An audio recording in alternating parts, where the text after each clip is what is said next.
چلیے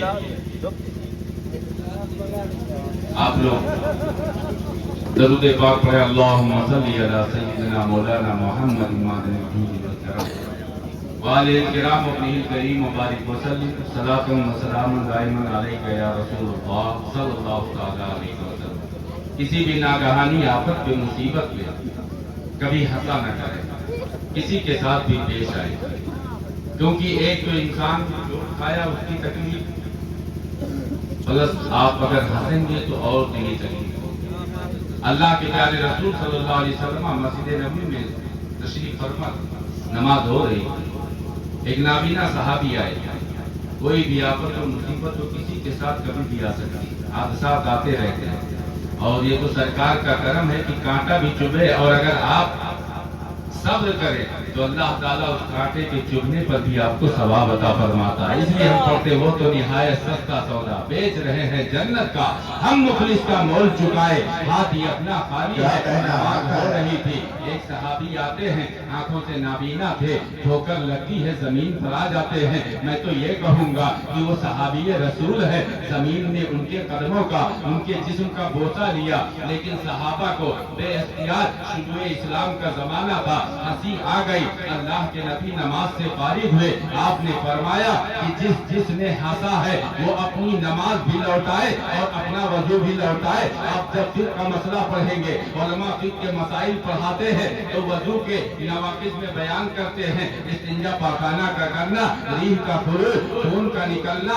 ناپاک چیزوں کا بدن سے نکلنا، یہ ناقض وضو ہے، لیکن کہا اور ہنسی یہ ناقض وضو تو نہیں۔ آخر پھر کیوں اللہ کے رسول نے فرمایا کہ سارے لوگ وضو بھی دوبارہ کریں اور نماز کا اعادہ کریں، تو علماء نے فرمایا ہے کہ یہ سزان اللہ کے نبی نے تنبیہاً ایسا حکم دیا تھا کہ جن لوگوں نے بھی ہنسا ہے وہ لوگ جو ہے دوبارہ ایسی غلطی نہ کریں۔ اس لیے مسلمانوں اپنوں کی تکلیف پر درد ہونا چاہیے، بلکہ ہم تو انسان ہیں۔ ہمارے بزرگوں نے آئیے ہمیں سکھایا ہے کہ اگر کسی بھی انسان کے ایک پیر میں کانٹا چبھے، اسے تکلیف پہنچے، تو انسانیت یہ ہے کہ ہمیں بھی درد محسوس ہو۔ اگر ہمیں درد محسوس نہیں ہوتا ہے تو ہم آقا کریم کے غلام نہیں ہے، ہم تو ایسے غلام ہیں کہ اللہ کے رسول نے ہمیں یہ تعلیم فرمائی ہے کہ تمہارا پڑوسی کوئی بھی ہو، اگر وہ بھوکا سوتا ہے تو تم جو ہے کامل مسلمان نہیں ہو۔ میں نے خطبے کے اندر جو آیت کریمہ پڑھی ہے،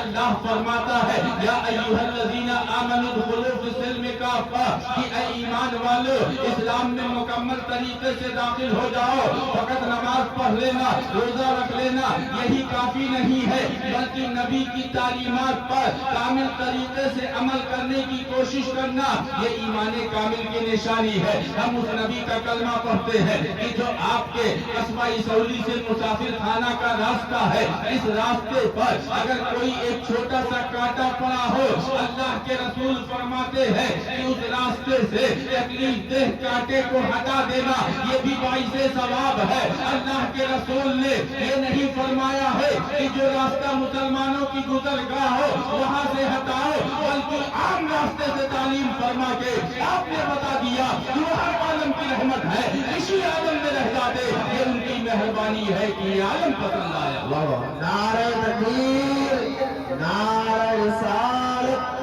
مسلک اعلی حضرت، فیضان تاج شریعت، علماء اہل سنت، رسم دستار بندی، نعرہ تکبیر۔ میری خواہش تھی کہ میری تقریر سے پہلے عزیزم حافظ حسان رضا صلی اللہ علیہ وسلم کی رسم دستار بندی، لیکن اب امامہ شریف ابھی آنے کا شاید آ گیا، تو اب میں چاہوں گا کہ ان کے سر پر امامہ باندھ دیا جائے، اس کے بعد تھوڑی دیر آپ چاہیں گے تو گفتگو کروں گا، اور اگر چاہیں گے تو پوری رات بولتا رہوں گا۔ اور میں آپ کو بتا دوں، آپ اپنے گھر سے ہمارا خیال ہے کہ یہیں کے ہوں گے، قریب کے ہوں گے، میں لکھنؤ سے سفر کر کے صرف اس محفل میں شرکت کے لیے آیا، رضوری شریف پہنچا، رات میری بھانجی لڑکی ان کی شادی تھی وہاں تھا۔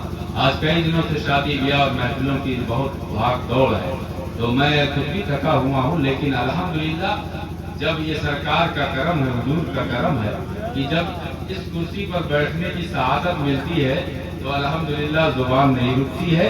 آپ جس موضوع پر چاہیں انشاءاللہ سناؤں گا، کیونکہ ایک درسگاہی آدمی ہوں اور درگاہ سے جڑا ہوا. اللہ اور اس کے رسول کا کرم ہے کہ قرآن اور حدیث پڑھانے کا شرف ملا ہے. اعلیٰ حضرت حضور مولائے کائنات شیر خدا فاتح خیبر داماد رسول حسنین کے بابا فرماتے ہیں رضینا قسمت الجبار فینا لنا علم وللجہال مال. وقار علم سے بڑھ کر کوئی وقار نہیں، شعار علم سے بڑھ کر کوئی شعار نہیں. جو چاہو دین کے رہزن سے اپنی جائے بنا، حصار علم سے بڑھ کر کوئی حصار نہیں. یہ قرآن ہے جس کی عزت، جس کی عظمت، جس کی محبت ہم جس قدر اپنے سینے میں رکھیں اللہ تعالیٰ نیکیاں عطا فرمائے گا. قرآن ایسی کتاب ہے، واحد وہ کتاب ہے کہ دنیا کی اور کوئی کتاب نہیں کہ جو صرف دیکھنے سے فائدہ پہنچا دے، جو صرف رکھنے اور چننے سے فائدہ پہنچا دے. لیکن قرآن وہ کتاب ہے جس کا دیکھنا بھی عبادت، جس کا چومنا بھی عبادت، جس سے محبت کرنا بھی عبادت، اور جس کا گھر میں ہونا بھی باعث خیر و برکت. لیکن یاد رکھے کہ قرآن کے نزول کا مقصد کیا ہے. کہ قرآن کہتا ہے لِتُخْرِجَ النَّاسَ مِنَ الظُّلُمَاتِ إِلَى النُّورِ، تاکہ اے محبوب اس قرآن کے ذریعہ آپ بھٹکے ہوئے لوگوں کو تاریکی سے نکال کر روشنی کی طرف لائیں. اس لیے پتا چلا قرآن حفظ کرنا تو یہ تو شرف کی بات ہے، لیکن عالم دین بننا یہ کمال کی بات ہے. میں لائق مبارکباد سمجھتا ہوں ان تمامی علماء کو اور دلہائے تحسین پیش کرتا ہوں صاحب سجادہ خانقاہ تسلیمیہ حضرت حافظ تاج محمد صاحب قبلہ کو، کہ جن کی یہ خواہش ہوئی کہ میرا بیٹا مجھ سے بھی آگے جائے، اس لیے انہوں نے اپنے شہزادے کو عالم دین بنایا.